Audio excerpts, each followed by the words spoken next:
You're listening to Mammal Watching with Charles Foley and Jon Hall. You can find other episodes at mammalwatching.com/podcast. Well, hello and welcome to the Mammal Watching podcast with me, Jon Hall in New York City. And me, Charles Foley in Minneapolis. I hear that we've been getting some feedback on the podcast that you're going to read out to us. Yes, you hear correct, Charles. We've been flooded with literally several emails from people, but no, really, I do appreciate the people who've taken the time to write in. The comments have been very supportive, and I think people generally like it. First thing we've been getting a bit of flack because apparently we're coming across as being anti-birder, so I just wanted to rectify that. Some of my best friends are bird watchers. I've even flirted with it myself from time to time, and my response now is it's, like any minority, as mammal watchers feel a bit persecuted. So we like to joke, but really it's more like sibling rivalry than any actual dislike of birding. We all like to go out and look for things in the wild. Yeah, indeed. I mean, my father was a birder, so I can't distance myself too much from it. It's all coming out now, isn't it? It's all coming out. Second, there was several people actually got in touch talking about the interview we did with Cheryl Antonucci a few weeks back, where we talked about, why are there more men mammal listing than women?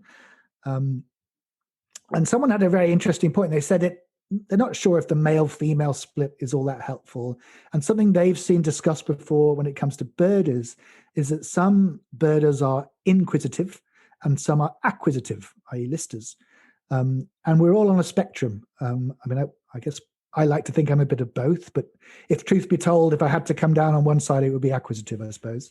And I imagine that spectrum, there are differences in the distribution of where men and women fall in it. That's anecdotal and personal, but I think that is an interesting way to think about it. I don't know. Have you ever heard that before, Charles? No, I haven't actually heard it, but it does make sense. And certainly most of the male mammal watchers that I know probably fall on the acquisitive side of the spectrum. Yeah. Yes. Anyway, it's a nice taxonomy. And the last thing I wanted to read out, it really made me laugh, was a comment on the website we got from Warren Gilson in Australia, who's sort of saying about why he likes the podcast. And he said it's marvelous. He's listened to each of the episodes a couple of times now, so I guess He's in lockdown. And it's a great way for me to feel like I'm part of a community. And this is a bit that really, really made me laugh. He said, it's been a mostly solitary pursuit. After all, I haven't seen too many old ladies outside church describing their nocturnal backyard rambles with Zimmer frames and head torches, or youngsters swapping mammal trading cards on street corners. Not even council road workers relaxing in the pub after work, debating the recent split of sugar gliders. So listening to happy voices, reminiscing trip memories, and picking up some tips along the way is both fun and comfort that I'm not entirely insane yet.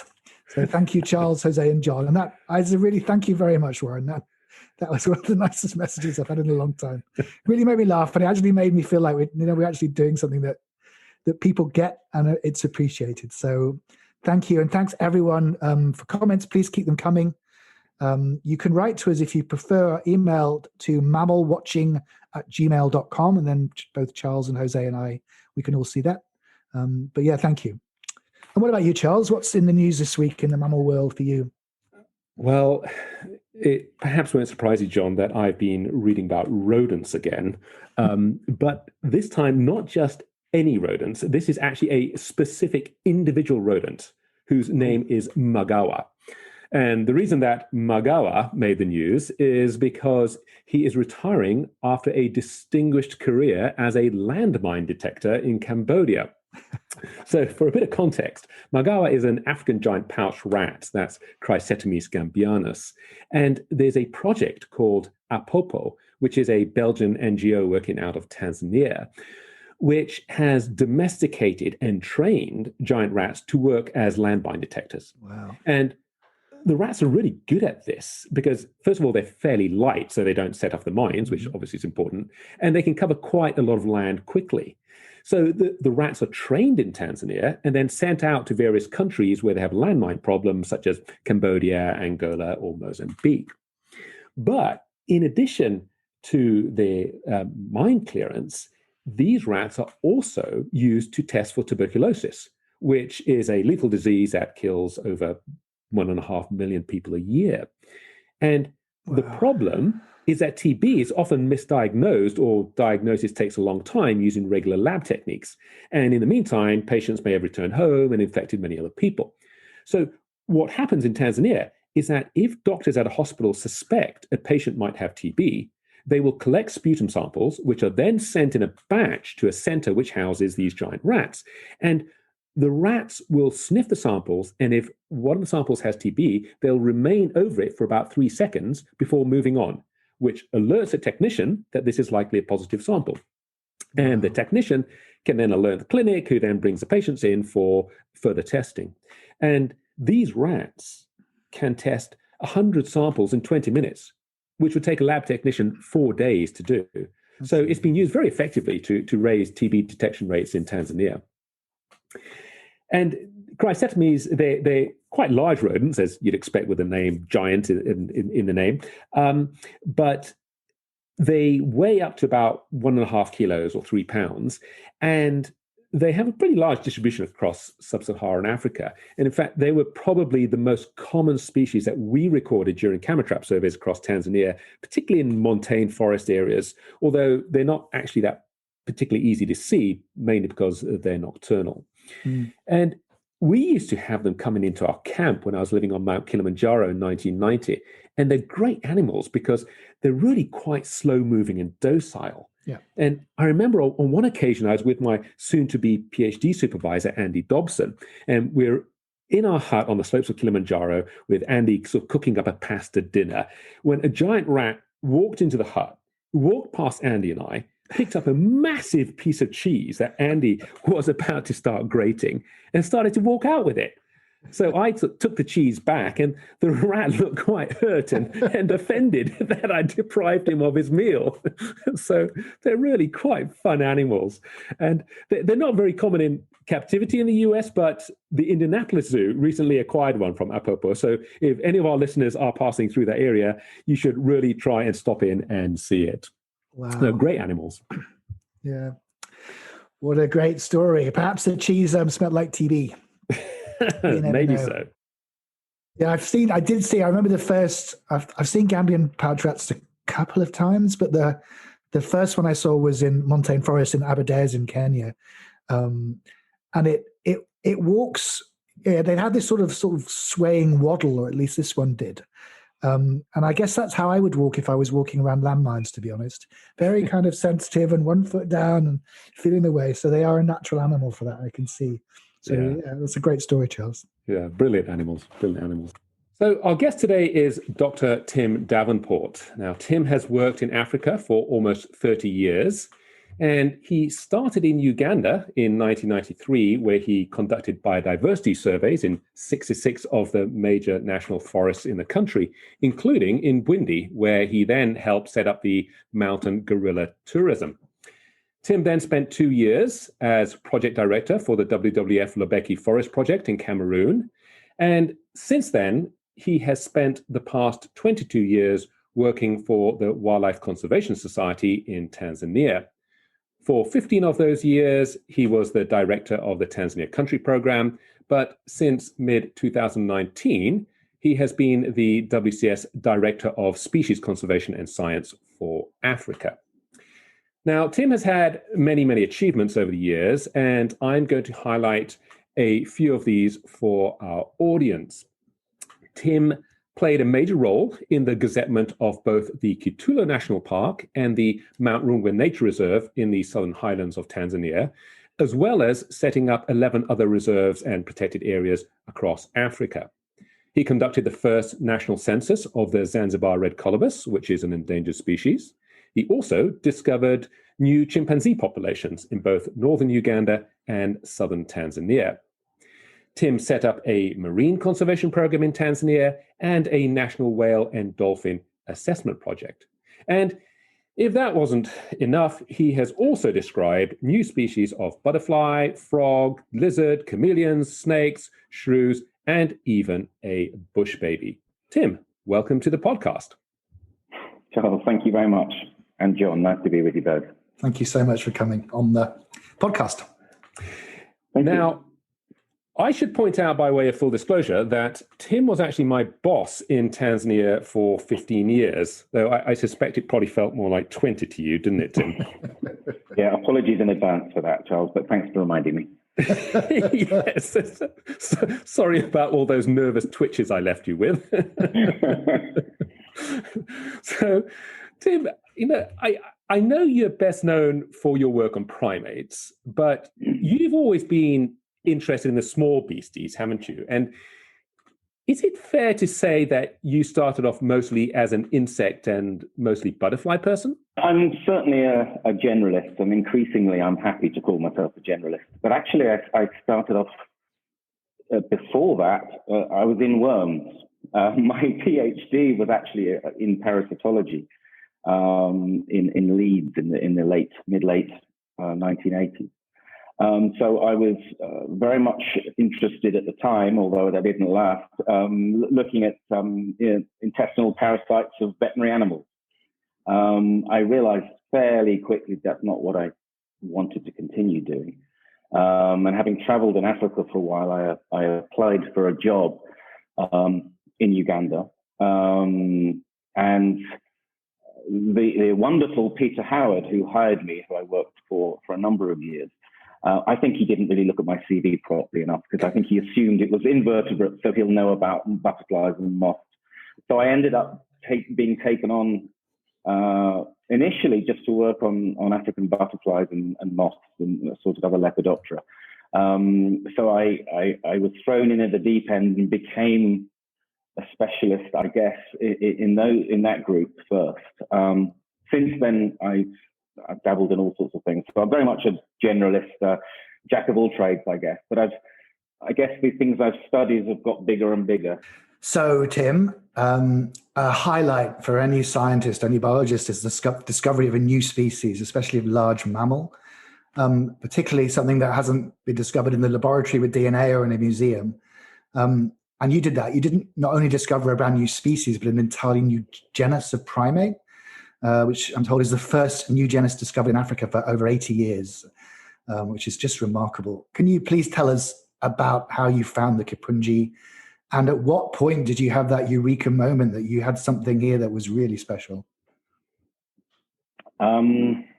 Yes, I've been extremely lucky. Of course, there's a lot of persistence involved in these things, but there's also a huge amount of luck. I'm not going to doubt that for a second. I started work, as Charles mentioned, in Tanzania in 1999, initially down in the southwest around Lake Rukwa, which incidentally has an interesting population of cuckoo. And I was doing work with a small team at the time in Mount Rungwe and the Livingstone Mountains, all above the northern end of Lake Malawi, Lake Nyasa. And I was doing it really because at that time, no zoologists hadn't really worked there. They had, of course, worked across most other mountains in the Eastern Arc Range in eastern Tanzania and southern Kenya. And botanists had worked in this part of the world, but zoologists hadn't.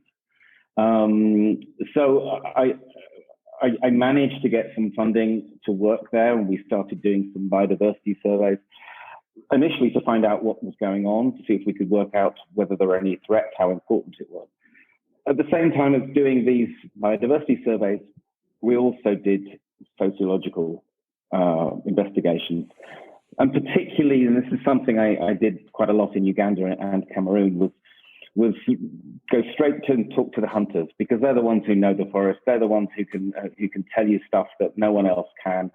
And so talking to the hunters, doing interviews with people, we started at that stage, and this is mid 2003, to hear a couple, not many, but 2 or 3 hunters who worked in the more remote, high altitude parts of Mount Rungwe talk about this animal. And initially we didn't think anything of it. We thought, well, there's a few species of, there's Mitis, there's Guenons there, there's black and white, Angolan black and white colobus there, occasional vervets. We didn't think there'd be much else. But we kept hearing this name. And so we thought, well, okay, we're going to have to investigate this. We don't quite know what it is. And no one could really describe it very well. And then it took us 6 months from hearing this to going into the forest to actually find it. And we did. And I was thinking the other day, actually, before coming on here, somewhere I have the original video. No one's ever seen it, of the time that me and Noah and Punga, the two of us, saw it. And I'm not, as I said, I'm a generalist. I'm not a primatologist, but I had been doing a little bit of homework, obviously. And there was, this thing was completely different. And there it was up in the trees, and I had a video of it, and it made this extraordinary noise, which was reasonably baboon-like, but this was clearly no baboon. So, yes, it was an extraordinary experience. And that was when? That was late December 2003. It was quite an extraordinary moment. I felt a bit of a fraud, a bit of an imposter to an extent, because I was not claiming to be even a mammologist, let alone a primatologist. But it was an extremely exciting time. We spent the next 6 months collecting data on it, taking photographs of it. And about 9-10 months later, there was another small population discovered in the southern Eastern Arc. We joined forces with that team. And initially, because we were not getting good sightings, we thought it was a mangabey. It certainly looked like a mangabey. Yeah. And we initially described it as a mangabey. But then another 12 months later, we actually got a specimen.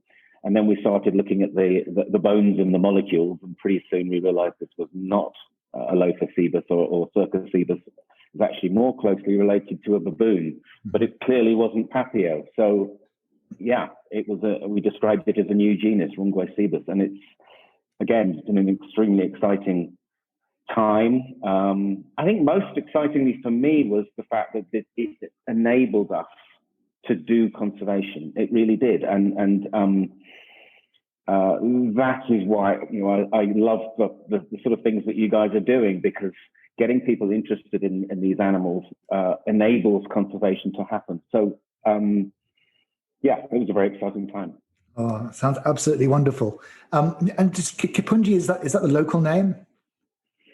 Yes. Originally, when we were in a bigger group, we called it the Highland Mangabey. But when we realized it wasn't a mangabey, I wanted to call it what these 2 or 3 hunters had called it. And so we called it Kipunji, yeah. Is there a translation for that? Do you know? No, it's just a name. There is another name that occasionally they use, which refers to the crest, but no, that's just effectively the name they called it. Oh, what a wonderful story. Sorry, Charles. Yeah, no, so all of the hunters were basically calling it the same thing. They all called it Kipunji, is that right? Well, as I say, there are only 2 or 3 who seem to know about it. But they would, obviously they've been comparing notes, and we tried to find out more. Most of these guys were old, and they told us at the time that, they hadn't seen it for many, many years, and then it reappeared. So there was all sorts of different stories. You're never really quite sure what's going on. Especially when something so exciting was happening. It was all a little bit of a haze. But yeah, just 2 or 3 of them called it that. Right. And do you know if the population that was found in the Udzungwas, did the locals also have a similar name for it, or don't you know? No, we asked, but they didn't. And that might be a reflection of the fact that the small Zungwa population in Ndundulu was much more remote. Fewer people hunted it. It was more pristine, and it was considerably more distant to villages. So, I don't think there was much local awareness of it. There is, interestingly, as I say, it's Kipunji. The etymology, I don't know, but it is interesting that the Zanzibar red colobus is actually locally called Kimapunju. Whether there's some link, some Bantu link there, needs to be investigated. Right. Wow, fascinating. So is there any chance that you will be able to share that video of you first discovering the Kipunji, or are we going to have to bleep out so much of it that it's not worth watching? To be perfectly honest, well, if I can dig it out, yes. Although to be perfectly honest, you're absolutely right. There was a lot of Anglo-Saxon As there should be. That's what those words were invented for. New Genesis and primates. Absolutely. And my Tanzanian colleagues, Swahili-speaking Tanzanian colleagues, didn't quite know what I was saying, which was probably just as well. Yes, there wasn't Google Translate back then, was there? No, there wasn't, certainly. Yeah, that's just amazing. And since then, you've spent a lot of time studying the Kipunji and working to protect it. So what's the current status of the species at the moment? Yes, we have. And, I'm a great believer, as I guess indicated by the job I now do, in the value of species in conservation. I think humans are much more emotional than we are rational, and getting excited about species is what humans like to do. So I very much enjoy and believe it's effective to use charismatic species as flagships. And that was the obvious one for this. And so we built a conservation program, a very holistic conservation program around these forests in this area. And that involved all sorts of things, from community conservation and education and tree planting, livelihood support, to the more full-on law enforcement and protected area management stuff. We managed to, as you mentioned, encourage government to gazette Mount Rungwe as a nature reserve. And prior to that, we had already worked to get Kitulo as a national park. Although when we did, we didn't realize there were Kipunji in there. So that was a nice add-on, and we were able to add on the Livingston Forest to that as well. So it was really satisfying to be able to use this discovery to science, I should say, to affect its conservation. And I think we've done a pretty good job.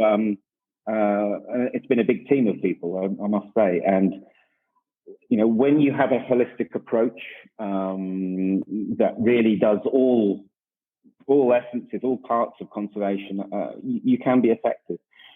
The forest is now in a much better state. As I think I've mentioned, we have recently done another full census. I should say a year after the description of the genus, we did a sweep census, and we came up with a total figure of about 1,200 animals. We've recently, last year, repeated that 12 or so years later. I'm still working on those data, and there'll be a publication fairly soon, but let's just say it's pretty encouraging, which is great, not only for that animal, but of course it indicates that the forest is in a good condition too. Fantastic. Yeah. And are there any plans to try and build some ecotourism around the species? We have had for the last 10 years a habituated group, which we have literally collected data every day. And some of that will be in some of these publications that are actually in preparation at the moment. And the plan now is to turn it over to tourism, yes. So hopefully that will be happening in the next year or so. Fantastic. Right. I'll see you there. Sounds wonderful. You're welcome. Now, Tim, I remember many years back you once telling me about an outrageous story about when you're in Cameroon linked with giant pangolins, and I naturally assumed that you were just pulling my leg to wind me up because it was a major mammal. But you somehow convinced me that this was actually true. Do you want to illuminate our followers on that story? I think, Charles, the stories I tell you about the many, many striped weasels I see is possibly a lie, but this one is true. So yes, in the late 90s, 97, 98, I was in southeastern Cameroon setting up Lobeke as a national park.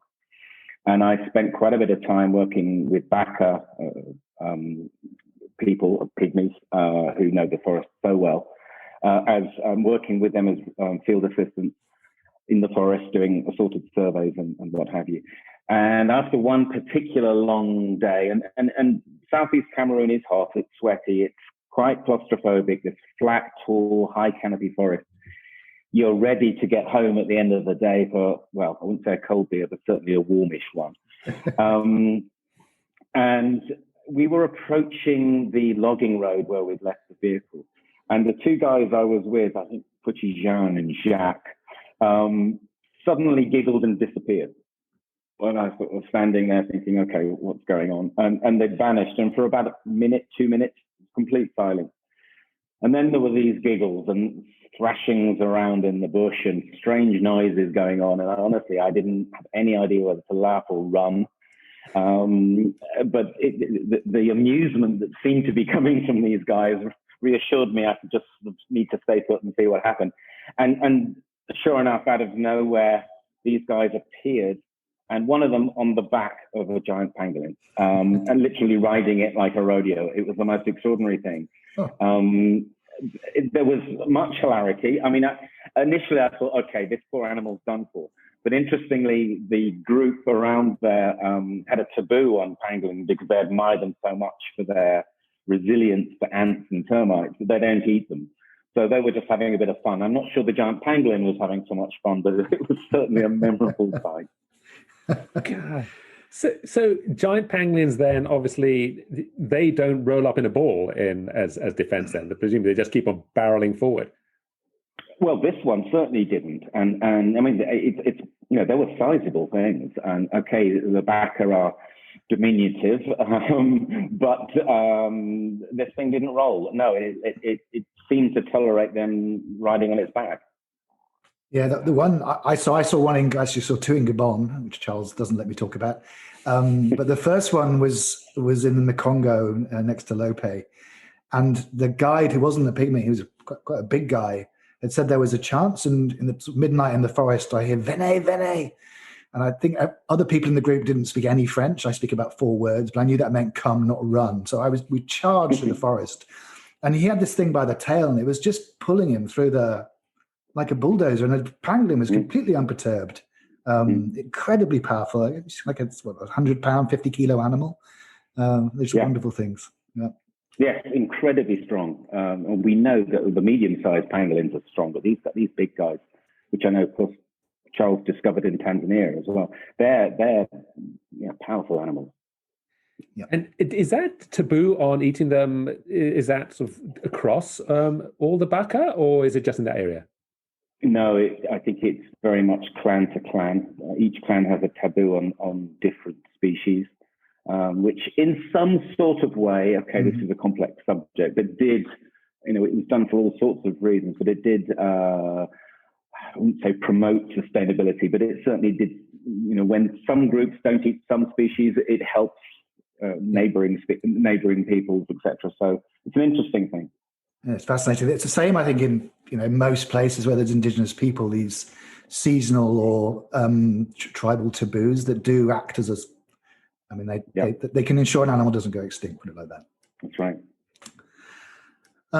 So another amazing thing you've seen, which I'm extremely jealous of, and I know a lot of people who follow this podcast will be, because there's a lot of cat people out there who are trying to see all the cats, and no one ever sees golden cats in Africa.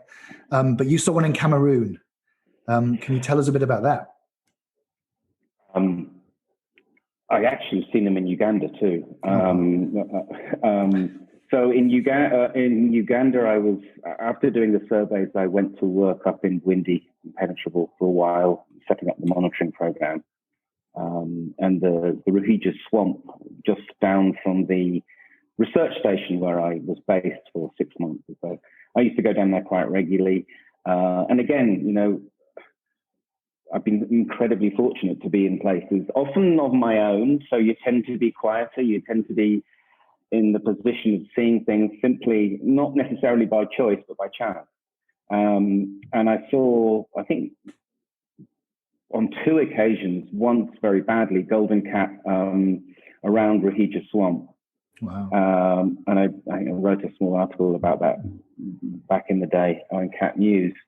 But then, yes, I went to Cameroon, where they are much more abundant, and I got interested in them again because I was seeing them, of course, in bushmeat markets constantly, in a huge range of colours, almost from very, very light, sandy, almost like a light caracal colour, all the way through to very dark grey and black, and everything in between with different amount of spots and what have you.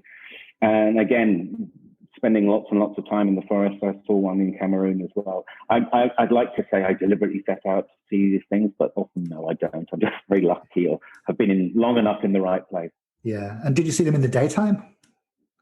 No, I think all the times was dusk. Right. And not great sightings, but certainly good enough to know what they were. Yeah. And what colomorphs were the ones that you saw? In Bwindi, they were sort of medium brown, whereas in Cameroon it was very dark. It was almost black, which was interesting. Of course, melanism is always an interesting thing. I know, Charles, you and I have seen a number of melanistic beasties, genets and wildcats and what have you on the foothills of Kilimanjaro. But this, I don't think, was melanistic. I think it's just a very dark animal. Right. Fascinating. Do you have any theory as to why they're more abundant in Cameroon?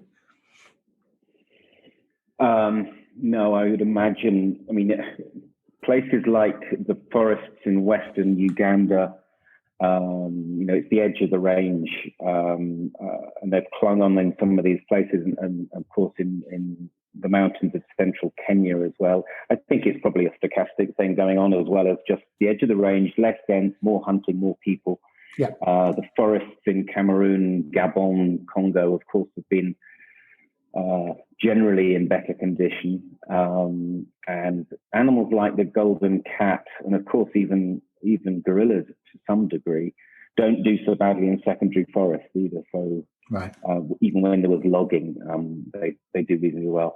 I don't think they're doing so well now. The hunting pressure has been so huge.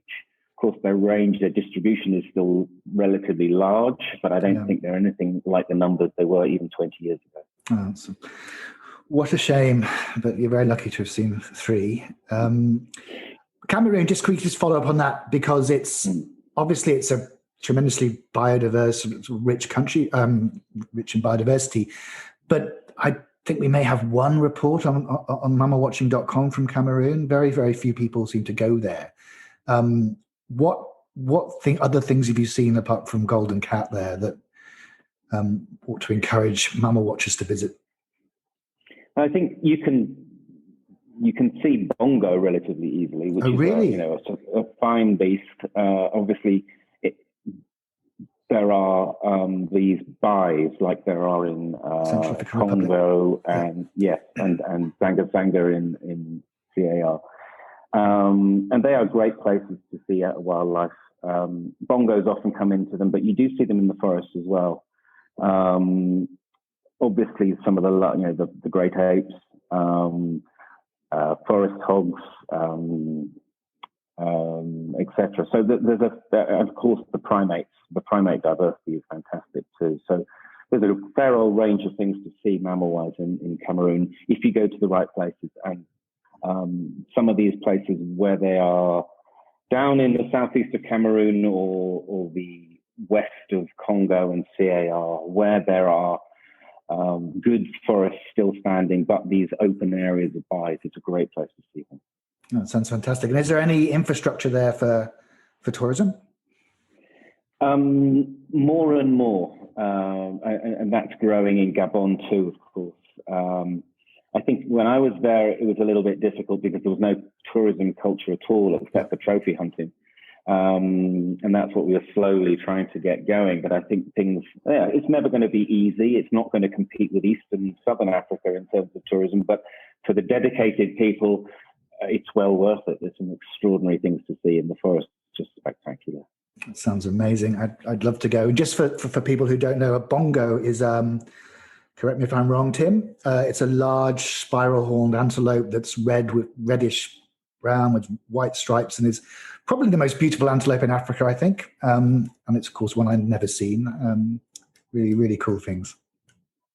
There's also a separate subspecies in Mount Kenya in central Kenya, I think, that is doing okay. I'm not so sure that's so easy to see. Yeah, Charles, you might know more than me about that. Yeah, I think in the Aberdares, they're starting to get easier to see now because they've eliminated the lions. Because what happened was that they would move problem lions from Laikipia, stick them in the Aberdares, and of course the lions then ate all the bongo and the giant forest dogs. So it finally dawned on them that this perhaps wasn't the best idea. So they've now got rid of the lions over there, and I believe that both bongo and giant forest dogs are increasing and hopefully becoming slightly easier to see. Now, yeah, Tim, I know that you've seen a lot of interesting mammals over the years, and I have dragged you out to see the Adders Diker and try to find owl-faced monkey, although probably the less said about that, the better. So yes, anyway, I have you officially branded as a mammal watcher. But if there's any one particular species of mammal that you could see, what would it be? Yes, again, thank you for reminding me about that fantastic afternoon in southern Unguja, Zanzibar, waiting for Adders Diker. I must say I was skeptical. And for everyone who's listening who knows what coral rag forest is like, it's no fun to sit on spiky coral in 40-degree heat with mosquitoes waiting for an animal that you honestly didn't believe for a second would turn up. But it did. And it was a fantastic thing to see, not only the animal itself, but also, of course, Charles's reaction to seeing the animal was just something else. So I'm delighted to be part of the club in that respect, Charles. But yes, I'll forget the Rwanda, Burundi trip for now. I don't know. I'm as I say, I'm very lucky. I've spent a lot of time 30 years in Africa. I think one of the most amazing things I've seen, perhaps might surprise people. These experiences are very personal, aren't they? But I had a wonderful experience with in Australia with dingo, and it was one of those occasions where, again, not planned. I was beyond the stump, as they say, right out in the outback, sleeping under a mosquito net, and I just watched this dingo come in over a period of an hour and almost sit right down next to me. It was just an incredibly exciting thing to view. And what was even more exciting about it for me was that it was a dog. I love canids. I love dogs. I've lived with dogs all my life. So if I had to pick species, more than one perhaps, of animals that I haven't seen that I'd love to, it would be some of the dogs. Dhole, maned wolf, or these, the crab-eating fox, these sort of things. I'd love to see some of those. I do work on wild dog here with a student, which is wonderful. But some of these Asian and South American dogs, I'd love to see some of those. Yeah, no, bush dog is my second most wanted mammal in the world. We talked about that a few weeks back. But yeah, the canids are a great group. You're right. So, Tim, I don't think anyone can spend 30 years in Africa without having a few stories of things that haven't gone quite as you'd planned. Have you got any entertainment you'd like to share about? I don't think many things were planned, if I'm perfectly honest with you. I do remember, again, in Cameroon, working with the Baka, another time in the bush, and suddenly out of nowhere there was another crashing and smashing, and it was a silverback western lowland came out of the undergrowth. And of course, by then I'd already spent time with mountain gorillas in Windy, and I sort of knew what to do. You must lie on the ground and be submissive and pretend to eat leaves and grunt and all that sort of thing. So I instantly did, as soon as I saw it. By that stage, it was quite far away. But the two guys I was with, they just vanished. They were straight out of there. They didn't hang around. They just ran. So I was left there lying on the floor when this massive great beast wandered over to me. Sorry, Tim, just to stop you, this is a family-friendly program, so just... It's not that bad, Charles, don't worry. Although it did sit down next to me and spent about 10 minutes just passing wind. So yes, it was not what I planned. I must confess I was utterly terrified. I'd like to say I was in complete control of the situation, but I'm far from it. Later, of course, I quizzed the two guys on it and said, you don't sit down when a gorilla comes, you run. So, all these sort of indigenous stories are taken with a pinch of salt. It was a fantastic experience, but utterly terrifying. Wow. Yeah, I love all this advice. It sounds so easy on paper, doesn't it? You run uphill, run downhill, put your arms out wide, all these different things. I know what would happen if it happened to me. I'd be running. Yeah. Yeah. As long as I'm faster than the slowest guy, I'm all right. Good. Well, Tim, thank you so much for all of these fantastic stories. I'm sure that the listeners are going to really enjoy your exploits. So thank you so much. And thank you from me. I must admit, when Charles sent me your CV, I was more than a little intimidated that we were talking to such a distinguished scientist, but I'm very glad you're so friendly and approachable in real life, and just great stories, really, really, really. You realise the CV is all a fake, I'm sure. No, thank you so much. It's a great pleasure to talk to both of you. And as I said, I think what you're doing is fantastic. I think getting people interested in wildlife, getting people interested in mammals is the way to go. It's just so important. Not necessarily that ecotourism always works, but the more people are engaged with these species, both the weird, the wonderful, and the charismatic, the better. So many congratulations. I think it's fantastic. Thanks so much, Tim. Thank you. You've been listening to Mammal Watching with Charles Foley and Jon Hall. You can find other episodes at mammalwatching.com/podcast.